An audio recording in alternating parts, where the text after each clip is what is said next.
검찰은 김호수 검찰총장이 성남시 고문 변호사로 활동했다는 언론 보도가 나온 직후에 성남시청을 압수수색했습니다.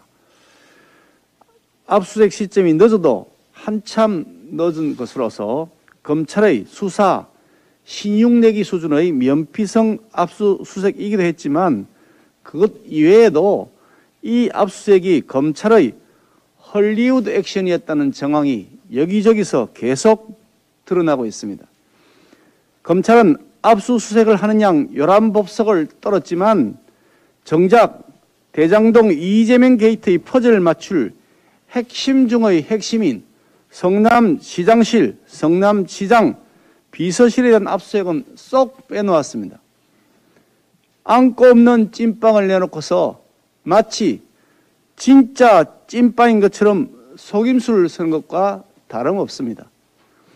영장 청구 단계에서부터 시장실, 비서실 등은 빠졌다고 하니 애초부터 몸통이 누군지 그 책임을 어떻게 추궁할 것인지에 관한 의지가 없었던 것으로 볼 수밖에 없습니다.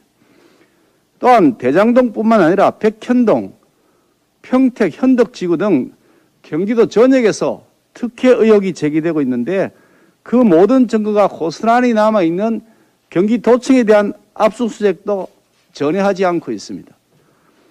특히 이재명 후보의 변호사 시절부터 함께 일했다고 하는 김현지 도지사 비서관, 이재명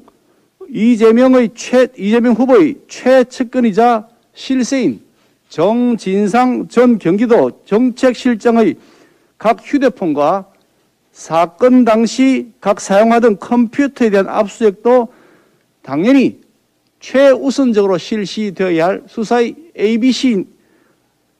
ABC인데 이 압수수색마저 전혀 하지 않고 있습니다. 검찰의 늑장 수사로 인해 핵심 증거들이 속속 인멸되었고 또 되고 있을 터인데 대장동 게이트 폭로 이후 이재명 후보 최측근 인사인 경기도의 고위 간부가 성남시 공무원들이 대장동 사업 관련 서류를 열람하지 못하도록 조치를 내렸다는 내부 고발까지 나온 점을 고려해보면 검찰은 어쩌면 제발 그 증거들이 하루빨리 없어지기를 학수고대하고 있는 것이 아닌가 하는 생각이 듭니다.